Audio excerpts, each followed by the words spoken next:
違うな。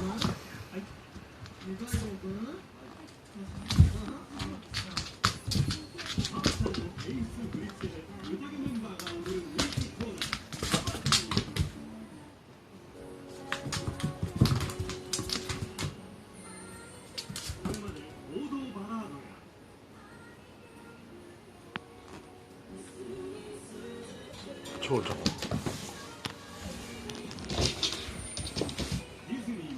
蝶々蝶々。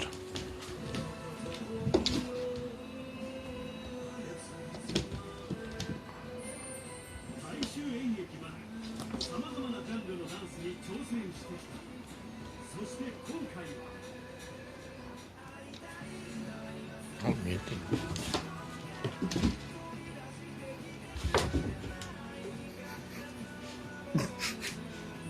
滑ったんじゃ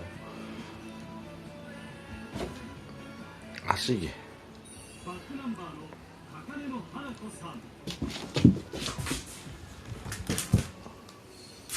根の花である女性に片思いをされない男の子の恋心を綴った歌詞に出てくる冴えない主人公の思いを道中が歌い、二階堂が